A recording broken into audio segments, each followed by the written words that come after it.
Hey guys, Underground Geek here, and today I'm going to be reviewing Starlord Grounded number 3. Now, I picked this comic up for like $1. It was on sale, of course, because Marvel, and I immediately saw this cover, kind of liked it, and then I saw this right here, and I thought, woo, this is going to be good. But I gotta tell you, I was a little surprised at certain things. But here we got Starlord, and we've obviously got Daredevil, and I thought this was very interesting to have these two guys in the same comic together. Now, for you that don't know, they're doing this whole grounded story for these different Guardians of the Galaxy. They're in different situations on their own. They don't have their ship. They're in trouble. And so they're just trying to make their way as they're basically grounded. They can't go anywhere for the time being, and each are on their own different adventures. The writer was Chip Zdarsky. Artist was Chris Anka. Colorist Matthew Wilson. Letterer VC's Corey Pitt, and so on and so forth. We've got assistant editor Catherine Wozniacki, and then we got editor Darian Shawn and Jordan White. How many people y'all got to have working on this? And as you'll notice, male editor, female editor. I'm not saying they do it on everything. I'm just saying they do it on everything. Okay, so right off the bat, clock. Get it? Clock. Making your way in the day today. Take everything you've got. Earthlord Part 3. That's so clever, Earthlord, huh? But anyway, so basically what's been happening is Peter Quill has been a bartender at this local bar because it's the only job he can get while he's in trouble. Basically on probation for different things that's happened in the past stories. So he smacks Jigsaw in the face for harassing this lady. But the lady can actually handle her own. She's got some kind of power where she can basically shoot big things like spikes through her body. So yeah, don't want to mess with her. So this is obviously the bar with no name because it has to be in every comic. And you've got all these villains hanging out with the good guys, which would never happen. You got Shocker, Diamond Head, and I can't remember his name, but so you got these guys hanging out, and the only thing that I thought was funny out of the whole comic was this part right here. He said, Melter, why you gotta ruin everything? So that's his name, Melter. And then he replies, because my wife left me and no one deserves happiness.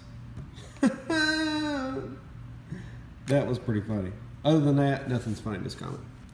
So, out of all these pages, you get one good thing. Now, something I find funny is they drew Peter Quill very good looking. They intentionally drew him good looking. I'm not saying that as a homo thing. I'm saying that as they drew him like this intentionally, except besides the Ghost Rider shirt. But other than that, they drew him that. And what you'll find is funny is as we go through this comic, everywhere he goes, women are constantly paying attention to him and swooning over him and stuff. And I thought that was kind of funny. And it's always in the background. You almost don't notice it.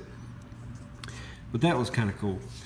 But anyway, so basically he's keeping everybody down. Diamond Head's trying to get into a fight with him. The bartender asks him if he wants to stay. He says no, he's going to be leaving as soon as his ship gets fixed. And he says, well, you know, think about it. So he's taking out the trash, one of the duties of being a bartender. And as he's taking out the trash, he notices behind him the shadow of somebody. Obviously, we know who it is, but he doesn't know. So from there, pow, he elbows him. Daredevil jumps down the ground, then kicks him in the face. Now, normally this would incapacitate somebody, but Peter Quill is half celestial, so, you know, he could take it. So anyway, they're getting into a decent match, bouncing around, kicking, hitting. The stick actually bounces around and then manages to clock Peter Quill in the side of the leg, which I find kind of hard to believe, but okay.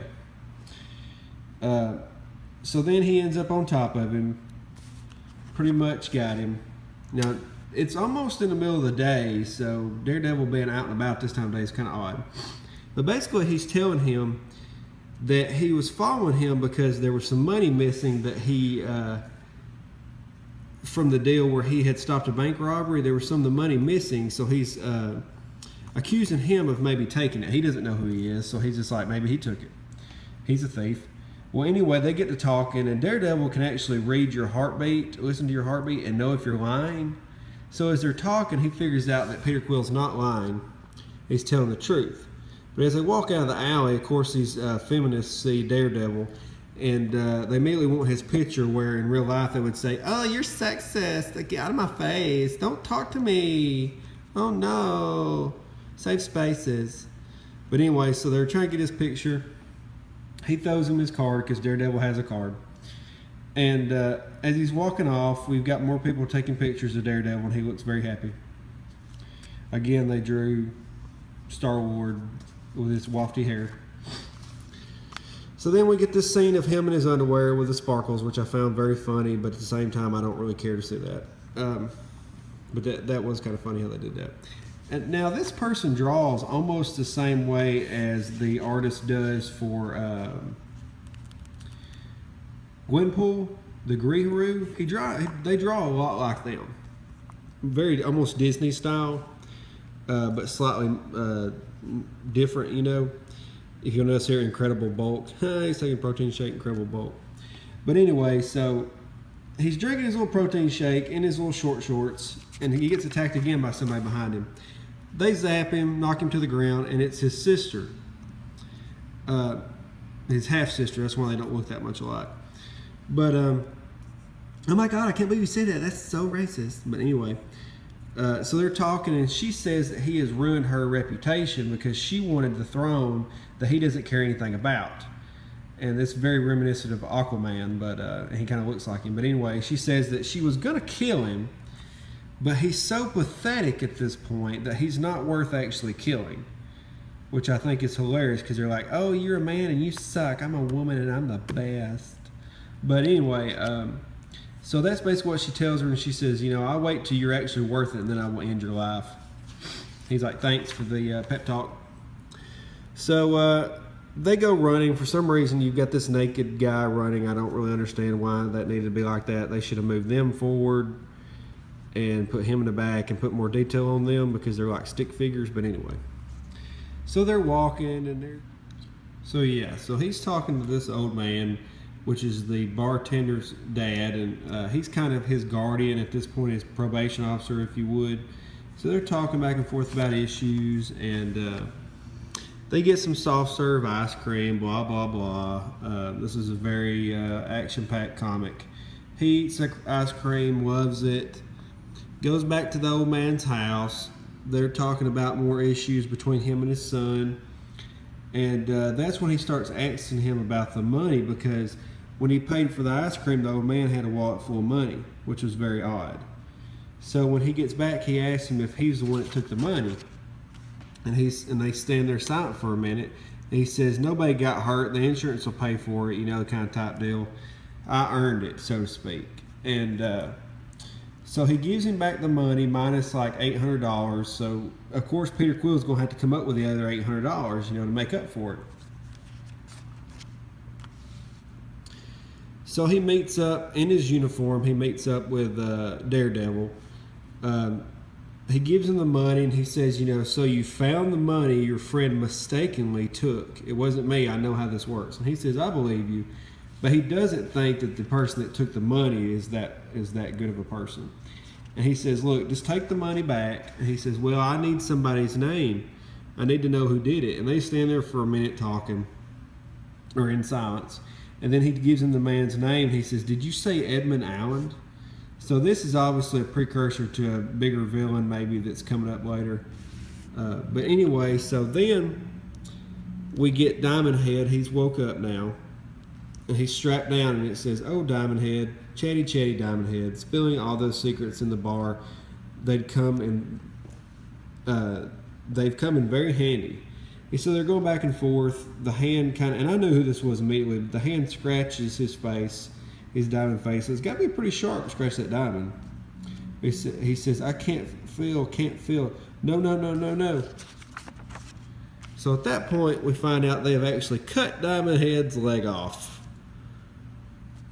And they're going to sell him pieces of him, more than likely. And she says, "Why, you're a resource yourself." And it looks like Black Cat to me. I'm not sure if that's who it is, but it looks like Black Cat. And he actually drew like a female, which is kind of odd. I mean, that's pretty good. Hips, semi-boobs, you know. But I was kind of surprised that they drew like that, because you know how Marvel does nowadays.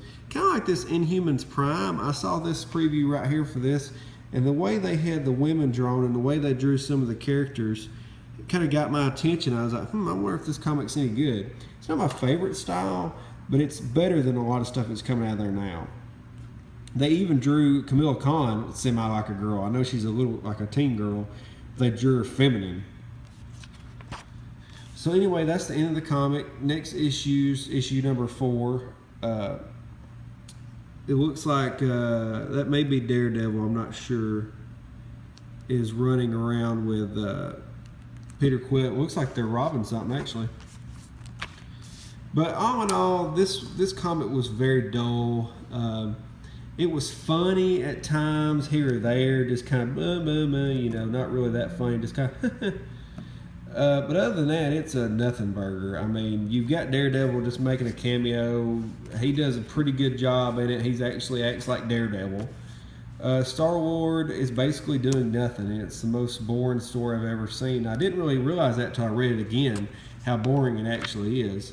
I was going to give it a pretty good rating, but this time it's like, I mean, I give it like a 5 out of 10. It's just, if you don't read this comic, you're not missing anything at this point, just from this issue. So, you know, it better turn up a little bit in the next issue. But, you know, if it's $1, I can only tell you that it's probably not going to. But that's just my opinion. I give it a nothing burger. What do you guys think? Let me know about my review. Hit the thumbs up, hit the notifications button so you can watch all the rest of my reviews. Thanks, guys. See you later.